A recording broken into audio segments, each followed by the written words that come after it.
Hi. Welcome to Lily's Story channel. If you like my channel, please like and subscribe. Now the story begins.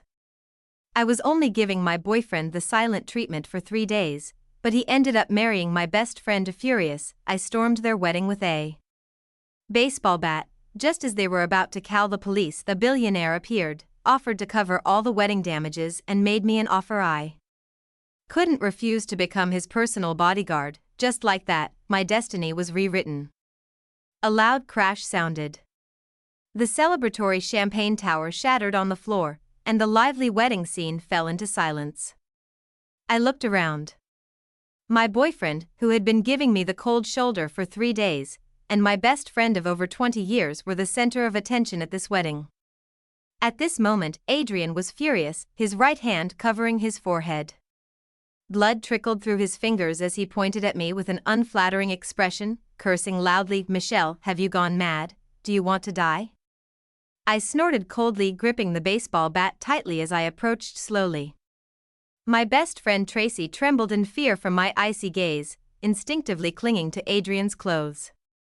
He held her in his arms with one hand, his expression stern as he warned, "You dare to hurt Tracy in front of me? Do you think I'll let you have your way?" I stopped in my tracks, and everyone at the scene was intimidated by my overwhelming hostility, keeping their distance from me. Only Tracy took small steps forward and stood in front of Adrian. She placed her left hand on her waist and gently cradled her protruding belly with her right hand. In her once timid and weak eyes, there was now calculation and grievance. "Michelle, don't be angry, we didn't mean to keep it from you. It's just that you're always so busy, always leaving Adrian alone. He's so lonely," I sneered. "That was why you climbed into his bed." My words struck a nerve with Tracy, draining all color from her face, but she still refused to back down. "Adrian and I truly love each other. You have an impressive family background, and you're beautiful. Having people chase after you, you can't understand what it's like to silently wait for someone. You once said you liked children. Now that I'm pregnant, shouldn't you be happy for me? This is Adrian and my first child. If you're willing, you'll be the godmother of the baby." She tightly held onto my hand, pleading with her eyes. I shook off her hand and took a step back while covering my nose. "The stench on your body is suffocating me. Being a godmother to a mistress's child might bring bad luck. If you like sharing a husband with others, that's your business. I only find it disgusting." Tracy trembled and stumbled as she sat down on the ground. Adrian tenderly helped her up, glaring at me with anger in his eyes. "Tracy was worried about how you would react before she even thought about letting you be the child's godmother. However, you're way out of line. Letting you be the godmother would be an insult to the child. Get out of here, then I'll pretend nothing had occurred," he said with feigned magnanimity, causing many people to look at him suspiciously. But I continued to sneer, still defiant. "Why should I? You cheated on me, and now you dare to ask me to leave? Adrian, have you forgotten who supported you all this time?" My clear voice pierced through the hall, causing many people to start whispering. Adrian's eyes flickered before he quickly spoke up. "Stop wasting time, drag her out, hurry up and get her out of here." He waved his hand to call over the bodyguards to cover up his guilt. I raised the baseball bat and swung it fiercely at the approaching bodyguards. "Anyone who dares to lay a hand on me should be prepared for retaliation," I declared. "Michelle, don't go crazy." Adrian rushed forward in anger but was hit on the forehead by my swing before he could reach me. He fell to the ground with a loud thud while Tracy turned pale with fright. People from the Turner family trembled in anger. "How dare you cause trouble on the Turner family's territory? I will make sure you pay the price." I curled my lips into a sneer. Just as I was about to make another move, someone suddenly grabbed my wrist. A familiar scent enveloped me as a cold touch made my heart tighten. A familiar voice rang in my ears. "Pay the price? What kind of price do you want her to pay?" As soon as those words were spoken, everyone's gaze fell upon me. I glanced sideways and saw who it was. It was none other than Robert, the richest man in the city, who had just returned from Crimson Hill. He was ruthless and never cared about others' feelings. This moment, he stood by my side like a savior. When our eyes met, he raised an eyebrow and smiled lightly. "Don't be afraid, I'll protect you. smash as hard as you can. If anything happens, I'll take the blame. That day, the scene of Robert causing a scene at the wedding went viral on the internet. Rather than saying he accompanied me, it was more like he watched me throwing a tantrum. With him there, I had no worries. The exquisite wedding ceremony was completely ruined by me. Looking at the pile of wreckage, I felt an indescribable sense of satisfaction. The baseball bat was broken, and so was my attachment. Robert coldly stared at the mess in front of him and casually took out a wet wipe. His well-defined fingers held my wrist as he carefully cleaned my hand. A warm breeze brushed past us as his clear voice reached my ears. "You're wild." In my puzzled gaze, he led me to the car. In the enclosed back seat, he handed me an agreement. I was taken aback, and then his deep voice followed. "From now on, follow me." "Follow you?" There was no ambiguity in his tone. His domineering aura defied all description. Furrowed my brows slightly and opened the agreement. The glaring words "private bodyguard employment agreement" made any dissatisfaction that had just arisen in my heart completely disappear. Robert seemed puzzled, and his dashing eyebrows furrowed again. He took away the agreement and flipped to the most important pages directly. "Be my personal bodyguard and protect me when I'm in danger. Drink for me and block the crowd and media.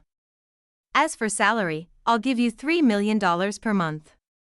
If there are no more questions, move to Pinebrook Valley tonight." He stated his demands confidently, but it was the last sentence that left me completely stunned. Pinebrook Valley was a place for the elite in the upper class. Although my family, the Jackson family, had been doing well in recent years, compared to the richest man in the city, I had no match for him. I stared at the agreement, my thoughts in chaos making me spout nonsense. "This doesn't seem like you're hiring a bodyguard, it's more like you're raising a canary. With your status, you shouldn't be lacking anything." As soon as I finished speaking, silence filled the car for a long time. While I pondered how to tactfully redirect the conversation back, Robert tore up the agreement with a hint of guilt in his eyes. "Sorry that I didn't consider your feelings." Looking at the scattered pieces of the agreement, it felt like my heart shattered. $2.3 million were gone. Ever since I reluctantly got together with Adrian, my brother cut off my allowance. I barely managed to get by with scholarships and occasional financial support from my mom. And now I had lost this opportunity to become rich. The more I thought about it, the more frustrated I felt, and tears started welling up. Crystal clear teardrops fell onto my skirt and stained Robert's sleeve as well. "Did I upset you?" There seemed to be a faint sigh in my ear. "No, on the contrary, I was pleased. $3 million per month. Fighting people or drinking alcohol was a breeze to me." I raised my head abruptly and looked at him. Robert paused for a moment, complex emotions flashing in his deep eyes. At that time, I was completely immersed in the joy of sudden wealth and didn't pay attention. The first day after signing the agreement, work came calling. Robert took me to a charity banquet. I'd never been fond of these social events, so I took the opportunity to sneak away while he was surrounded by people. Just when I was praying that nothing would happen, the unexpected occurred. "You actually followed me here. Michelle, have you lost your mind? You love me that much to the point where you don't even care about the Jackson family's reputation?" Adrian's repulsive voice came from the corner, and instinctively, I wanted to run away, but he wouldn't let me go, blocking my path. His disdainful gaze stung me as he scanned my entire body before settling on a certain spot, becoming even more intense. "Even though you dress like this, we can never get back together. It's too late. I've already married Tracy. She's sweet and understanding. As for someone like you." Before he could finish his mocking words, I raised my glass and splashed his face with alcohol. Amidst the gasps of surprise, I smirked and said, "You're spouting nonsense. Let me help you come to your senses." Adrian wiped his face, looking somewhat frustrated. "What are you pretending to be high and mighty for? When we were together, you didn't mind getting close and intimate. But now you're involved with Robert, trying to please him in bed. Did he enjoy himself with you? Do you really think Robert would be interested in you? He only sees you as a plaything." Under the glaring lights, I smiled faintly. In the midst of his mockery, I lifted my foot and kicked him to the ground. When Robert was alerted to the commotion, Adrian had been beaten to a pulp. Robert's bodyguards blocked everyone around us, so no one realized that it was me who created a fuss. It seems like the Turner family doesn't want to stay in Mesa Verde. Amidst everyone's mocking gazes, Robert took off his suit jacket and draped it over my shoulder, his posture protective. Being so close to him, I could clearly smell the refreshing scent of cedar on him. The faint fragrance brought me a sense of security. Adrian was thrown out by the banquet organizers. I in the exclusive lounge Robert and I changed into new outfits. He stood by the large floor-to-ceiling window, gently caressing his wristwatch with his slender fingers. Nervously clutching my skirt, I whispered, "Do we really have to dress like this? Isn't it inappropriate for bodyguards to wear such fancy attire?" Before I could finish my sentence, he turned around. In the dim lighting, his eyes became even deeper and irresistibly captivating. "You look beautiful." He didn't answer my question but slightly bent down to brush away a strand of hair from my forehead. By the time we went out, the banquet had reached its climax. Countless spotlights shone upon us. Robert calmly held my hand as we stood at the center. He never let go until the end of the banquet. That night, we once again became the talk of the town. Afterwards, no matter what event it was, Robert always had me by his side. Our figures constantly graced major media outlets. When our appearance at another party became a trending topic again, I couldn't help but click on a few sets of photos. In the crowded banquet hall, Robert wore his slim-fit black suit. From the angle of the shot, he slightly bent his arm to protect me by his side. I wore an exquisite white designer gown with a dazzling diamond necklace around my neck. There were many comments from netizens below. But one comment stood out and stirred my emotions. "Doesn't anyone think they're a perfect match? But doesn't Mr. Springer have a fiancé?" My brother came 3 days after I fell ill. He slammed a stack of online trending photos of me and Robert on the table. His cold gaze sent shivers down my spine. "Do you have anything to say?" I smiled obsequiously, not daring to offend this devilish man. "Among the Jackson family, he was the one I feared the most. Explain to me what is going on between you and him." His calm tone made me uneasy, and I looked at him with pleading eyes. "It's not what you think. Robert is my employer." My brother widened his eyes, incredulously scanning me from head to toe. "You actually stooped so low?" I was stunned for a few seconds before quickly waving my hand. "Pays me $3 million a month." Since my allowance was cut off, the 3 months I spent with Robert were the most prosperous days of my life. I slept until I naturally woke up every day, then occasionally delivered food to Robert's office. Sometimes I accompanied him to buy clothes or luxury items. The rest of the time, I basically slacked off in his office. Just thinking about all this made the suffocating feeling in my heart instantly disappear. "You sold yourself for $3 million? Michelle, don't you have any self-respect?" My brother was so angry that he stood up abruptly. When Robert entered the room, my brother and I were in the midst of our quarrel. His hand was still gripping my shoulders, and I had fallen onto the sofa due to my tight-fitting dress tripping me up. We presented ourselves in a position where he was on top of me. "What are you doing?"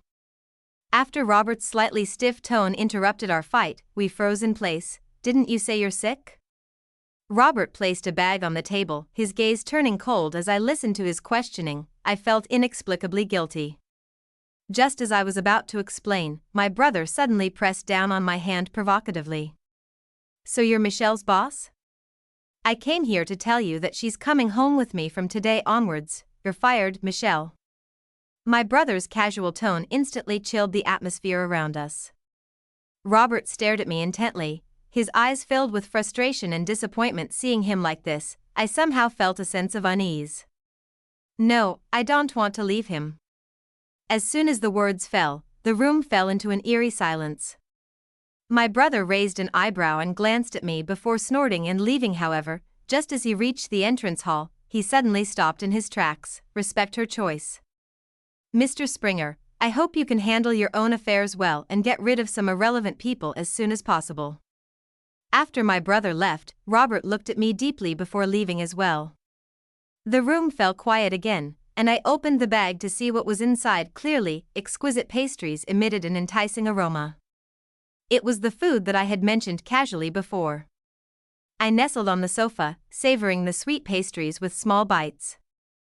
Despite their sweet taste, they left a sour feeling in my heart as I ate them. After that day, Robert no longer sent any invitations to me. I attended various banquets and parties accompanied by secretaries, but $3 million still arrived on time every month. As I looked at my bank account, I sighed and started scrolling social media. As soon as I clicked one video, I heard its background music and saw a familiar face. Instinctively, I sat up straight, staring intently at the two people on the screen. Robert got out of the car first and stood by it gently with a black umbrella. A woman who got out of the car was mostly blocked from view, but her curvaceous figure could still be seen. That day, I waited all night, only to receive a video that disappeared without a trace. The bitterness in my heart gradually grew, and I couldn't help but take the initiative to go to Springer Group. As soon as I entered the building, the receptionist stopped me immediately. "Miss Jackson, Mr. Springer's office has an important guest. It would be better for you to come back later." Looking at her hesitant expression, I couldn't help but feel restless. That feeling of being kept in the dark and unable to do anything made me angry. Under the subtle gaze of the receptionist, I turned and left. During a break at a traffic light, a red sports car suddenly came crashing towards me. In a split second, I managed to swerve and avoid it. Before losing consciousness, Tracy's familiar voice echoed in my ears, "Michelle, go to hell." When I woke up again, I was back in Crimson Hill. My parents and brother were by my bedside, their eyes filled with worry. I sniffled, feeling uncomfortable all over. My right hand and left leg were in casts, and the corners of my mouth stung. Nursed my limbs and tear instantly rolled down my cheeks. "Where does it hurt, sweetheart?" My mother approached with concern, her eyes turning red. "What about Tracy? Did they catch her?" "She was driving Adrian's car." Being surrounded by familiar family members helped stabilize my emotions. Why? Brother furrowed his brow slightly and approached quickly. "The Turner family has lost several major projects in succession, and internal problems have resurfaced. 3 days ago, the Turner family declared bankruptcy. Tracy couldn't protect her child either. She was constantly bullied in the Turner family. That's why she blamed everything on you." Leaning against the pillow, I stared blankly and asked, "Did you take action against the Turner family?" I had kept those harsh words from the wedding in my heart and never spoke to my family about them. That despicable man would surely ruin his own business. I was waiting for the downfall of the Turner family, but I didn't expect it to happen so soon. "Mom and Dad, there's something I need to tell Michelle." My brother suddenly interrupted our conversation, his expression complex. After our parents left, my brother handed me a document on his phone. It was Robert who took action against them. "On the day you caused a scene at the wedding, the Turner family lost 2 major projects. Since that day, countless projects have come into our hands. The Turner family has also been openly suppressed by the Fu family. Adrian believes that you climbed into his bed and he physically abused Tracy every day. The car accident today was their doing." My brother's words shocked me, and strange thoughts flooded my mind. Involuntarily, bit my lip and slowly uttered a few words. "Brother, do you think Robert has feelings for me?" My brother was stunned by my question and reached out to pat my forehead. "Did the car accident also damage your brain? I've told you before that Robert has his own fiancée. Now that you're back in Crimson Hill, just behave like a proper young lady at home. The agreement between you two ends here. I've already sent over the penalty fees." I covered my forehead and felt a surge of rebelliousness rising within me, but I still have my own childhood sweetheart. Who knows, maybe he also dislikes his own fiancée and this arranged childhood sweetheart relationship. When I mentioned this matter, my brother sighed lightly with a hint of annoyance. "The person from the Underwood family voluntarily proposed to dissolve your childhood sweetheart relationship. As compensation, he gave you a 5% stake in Underwood Group." Finally getting the result I wanted, I immersed myself in immense joy. My brother ignored me and turned away. I lay on the bed, absent-mindedly fiddling with my phone. A brand new phone sat empty on my bedside table. On the second day of settling in Crimson Hill, Robert arrived. He came with numerous bodyguards standing at the doorstep, confronting his brother. Both of them were on edge, refusing to back down. Robert's face turned pale, his tone menacing. Hand her over. His brother raised an eyebrow thoughtfully, smiling provocatively. Mr. Springer is acting recklessly in Crimson Hill. Does he not regard the Pullman family highly? Robert frowned, his expression grim. Even if we're going to terminate the agreement, let her say it herself. When did Mr. Pullman have the authority to make decisions for others? His brother's eyes flickered slightly, smiling like a cunning fox. She is one of our own. I couldn't hear clearly from upstairs and stumbled towards the stairs, only to be stopped by my mother grabbing my wrist. She smiled helplessly at me and comforted me in a soft voice. Your brother knows what he's doing. You used to have the same surname as me, and your brother had the Pullman family's surname. Except for those familiar with our family in Crimson Hill, no one knows about your relationship with him, not even Robert. If you like him, you should also consider how he treats you. My cheeks flushed at my mother's words, and I instinctively retorted, who said I like him? Then why did you secretly go through his phone and cry and laugh while holding it? Thinking about how my mother saw me sneaking out last night to go through his phone, I blushed and covered my face in silence. He has a fiancée. But they've already called off the engagement. My mother hugged me, her eyes filled with amusement. I paused for a moment, excitement flickering in my eyes. The engagement has been called off.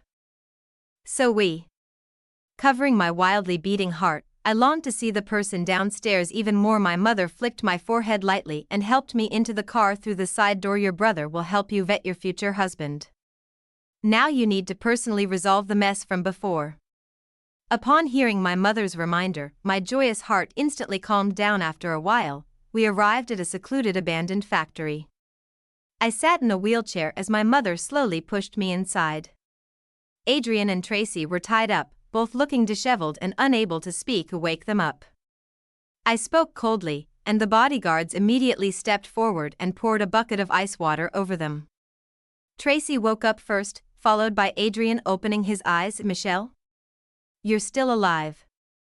They both exclaimed simultaneously, their faces contorted even more. With great interest, I raised an eyebrow and smiled even brighter.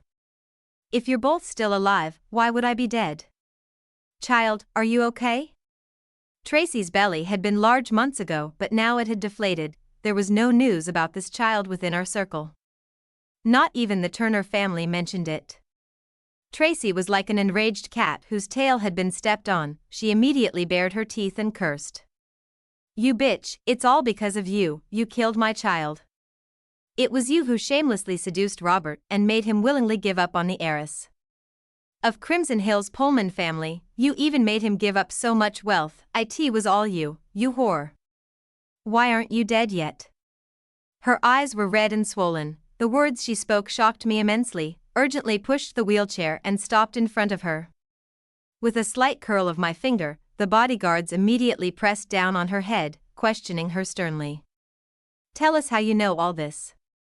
Tracy smirked sarcastically with her lips curled up even more. Robert is nothing but a devil. He wanted to destroy the Turner family just to vent his anger on you. He even plotted against my child. The Turner family is gone now, and so is my child. But what you don't know is that the Fu family won't accept you. In their eyes, there's only one person from Crimson Hill. Tracy kept shouting, spewing out offensive words one after another. I turned my head in shock, meeting my mother's guilty gaze. The perplexing things gradually started to make sense. Adrian struggled to get up from the ground, his face pale and disheveled. Michelle, don't ignore me. When you left for abroad without a word, it was only Tracy who stayed by my side during those days. I didn't intend to cheat, but I was too lonely. It's only now that I realize you are the most important person to me now that the Turner family is gone, and we've lost our child. Everything has come full circle. Can't we start over? You know me, Michelle, for all these years, I only had the two of you. Tracy is your best friend. Can't your 20-year friendship just disappear like that? Can't we go back to how things were? He reached out towards me, but the bodyguard stopped him just before his fingers could touch me. I pushed the wheelchair and coldly pressed down on the back of his hand. The sound of bones breaking echoed, and all the past emotions vanished in an instant. Why, Mother came over and supported my shoulder, her face filled with pain. "My dear, let's go home. You've made the right decision, leave the rest to me." She patted my head, her tone gentle yet filled with determination. "Send her abroad, since she likes other people's men so much. Let her stay in the red zone forever. As for him, break his limbs and throw him there too. In those foreign red zones, there are no taboos between men and women, they have no limits, and some even have unspeakable preferences." I pushed aside my thoughts and focused on what Tracy had said. "Mom, don't you owe me an explanation?" About canceling the marriage and Robert being the Underwood family's young master. Facing my questioning, my mother seemed slightly guilty but not too much. She briefly explained the reasons and cleared up my confusion. "So you mean Robert has your last name, it's just that his parents divorced, but what about canceling the engagement, what's the situation? Didn't he investigate my identity?" I was puzzled and felt it was unreasonable. My mother patted the back of my hand and laughed loudly. "Your brother hid all your information just to see what he really thinks of you, the esteemed president of Springer Group causing a scene at your wedding. And you naively thought he wanted you as a bodyguard." My mother shook her head helplessly and couldn't help but laugh at the terms in the agreement. With a mind full of doubts, I returned home. The house was filled with gifts and supplements. The young master and Mr. Springer left together. Where did they go? They went to play golf. I hurriedly rushed to the golf course and saw my brother waiting at the entrance. He looked at me with a dark and unreadable expression. "Michelle, Robert went back to Mesa Verde." Robert's first week back in Mesa Verde, we managed to secretly stay in touch. Despite my brother's strict orders not to contact each other, I couldn't resist. He would video call me every day at the agreed upon time. He would send me various fun and delicious things as a friend. During my recovery, he was gentle and doting. He would initiate video calls during banquets and update me on his way home, but he never came to see me. Beneath the immense passion and sweetness, there was a tinge of sadness in my heart, and the first month at Crimson Hill, my health gradually improved. My brother had new developments in his overseas business and asked for my thoughts. "Go abroad with your brother for an inspection, and also to test your professional abilities. Think I don't know that you've been secretly contacting each other during this time. Robert truly loves you, why wouldn't he come to find you? Mesa Verde and Crimson Hill are only 2 hours apart. Michelle, give up." My brother's words echoed in my ears, pulling me out of my joy. We set off together for a foreign country. Unfortunately, it rained heavily on the day of departure. The scheduled flight had an accident and several people lost their lives. My brother and I waited in the airport lounge for a long time, but the staff still said flying was not possible. A few hours later, I saw a dusty Robert at the gate. He suddenly hugged me tightly, his voice choked up. "Michelle, marry me. I can't wait any longer." He kissed the top of my head affectionately. "Do you want a dream wedding? Do you want it held in a castle? I'll give you everything, please don't refuse me, okay?" As the rain poured down from above, I felt warmth in my heart. I embraced him carefully, tiptoed to kiss his lips. In the pouring rain, we held each other tightly. However, such romance couldn't last long because we both fell ill the next day. During our recovery, I interrogated the 3 people at home relentlessly. "Tell me about this dream wedding in a castle. Robert has 2 groups in his hands. What conditions did you demand that made him afraid to come? Be honest." Finally, my questioning yielded results. My brother remained indifferent, his tone revealing his dissatisfaction with Robert. "Robert had his eyes on you when you were just a teenager because you're the precious princess of the Pullman family. But you were studying on the mainland while he was in Crimson Hill. Eventually, he moved to the mainland for you. Unfortunately, he kept himself tightly wound and never dared to speak up. Coincidentally, Adrian caught your attention and wholeheartedly treated you well. This made him even more hesitant to speak up. If he had spoken up earlier, would you have been bullied by Adrian and Tracy for so long?" My brother crossed his legs and stared disapprovingly at Robert. Robert hung his head and nodded seriously. "It was indeed my fault." I rolled my eyes and muttered softly. "This isn't a reason for you guys to deliberately target him. The promise of marriage was made by all of you back then. Now that we have feelings for each other, why do you still have to make trouble? Do I have to encounter another Adrian? Mom and Dad exchanged glances and shook their heads one after another. Back then, Adrian could take on so many projects because I secretly helped behind the scenes. After my brother discovered it, he scolded me angrily and stopped giving me pocket money. Even those privileges disappeared. Looking back now, our initial decision was truly laughable. In the future, wherever Michelle wants to go, I will develop there too, whether it's the mainland or Crimson Hill, as long as you like it. Robert held my hand with deep affection in his eyes. I blinked and asked softly. So how much dividend will I get from the 5% share of Underwood Group? Will it be more than $3 million? As soon as I finished speaking, silence filled the air. Robert's handsome face stiffened for a moment before he burst into laughter as well. He reached out to pinch my earlobe and gently caressed it. You little money lover. After we get married, everything I have will be yours. The two families will be yours too. It turns out that no one can resist unimaginable wealth. Robert and I set our wedding date for my favorite month, August. My brother took us on a trip abroad. There, I saw Tracy again. She had put on heavy makeup and clung to a pot-bellied man. Her once innocent face was now marked with wrinkles, and layers of fat piled up on her body. I sat in the cafe, quietly watching as she was pushed to the ground. Bring her over. The bodyguard chased away the outsiders and brought her over. Tracy stuck close to the bodyguard, with desire gleaming in her eyes. As she approached, I caught a strong, unpleasant scent from her. It was foul and pungent. Do you still want to laugh at me? Over the years, haven't you laughed enough at me? I was abandoned in the red zone, lost my child because of Adrian, and humiliated by the Turner family. Michelle, what else do you want from me? Tracy let out a bitter smile, her eyes filled with coldness and venom. The consequences today are all your own doing. I treated you as my best friend, but you crawled into my man's bed. Tracy, it has always been your own self-esteem issue. I pulled out a tissue from my bag and watched as her soaked skirt grew heavier with each passing moment. She slapped my hand away with a stern warning, get lost. I don't need your fake kindness. It was me who saved Adrian in the first place. You just happened to be there and he fell in love with you. Ever since I met you, my life has been a mess. Everything revolves around you. You are the center of attention while I am just an outsider. Why, I am outstanding too. I am beautiful too. If there is another life, I never want to meet you again. Blood flowed from her skirt onto the ground, and I stepped back with a pale face. A few minutes later, an ambulance took her away. The bright red blood on the ground stung my eyes. When Robert arrived, I trembled with arms wrapped around myself. He looked at the blood on the ground, even more anxious than me. Michelle, I'm here, don't be afraid. I threw myself into his arms, gradually calming down. He gently patted my back, silently comforting me.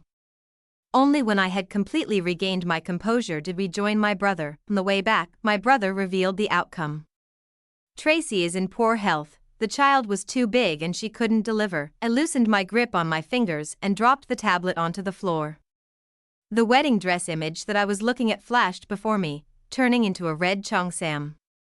Robert touched my head and comforted me softly. It's not your fault. Michelle, you are innocent. After returning to Crimson Hill, I started having nightmares constantly. Robert would wake up in the middle of the night because of me and hold me until I fell back asleep covered in sweat. This went on for 2 weeks. Then one night, I woke up in the middle of the night and rushed to the bathroom to vomit violently. The lights in the villa stayed on all night long. Robert called the family doctor and anxiously waited for the test results, and why parents and brother stood by, their faces filled with worry. Congratulations. Mr. Pullman and Mrs. Pullman are going to be grandparents. Mr. Springer, you are going to be a father. Mr. Pullman. Before they could finish their sentence, my brother suddenly became excited. I'm going to be an uncle. Hurry up and prepare all my shares. The house, cars, planes, prepare 2 of everything. Oh, if it's a girl as well behaved as Michelle. Everyone was immersed in joy except for Robert, who had a serious expression on his face. Back in our room, I pouted, feeling uneasy. Don't you like the baby?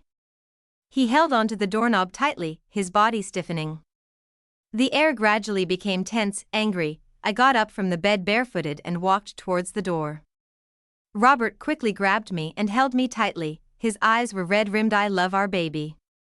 I have been looking forward to this moment more than anyone else, the fire inside me extinguished by half.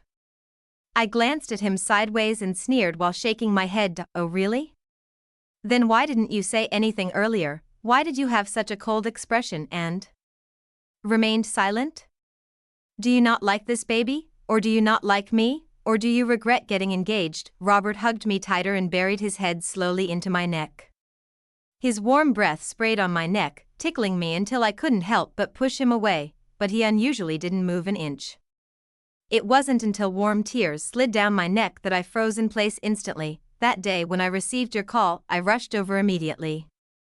I saw blood everywhere and also received pictures from the hospital. Michelle, I was scared. He had been waiting for this moment for so many years. Finally, it was about to happen. I bit my lip and gently held onto his waist. Robert, believe in our baby, believe in me too. That night, Robert rambled on about many things. To ensure stability during pregnancy, he decided to have our wedding earlier than planned. Before my baby bump became noticeable, he had me wear my favorite wedding dress. The grandest wedding gave me great satisfaction.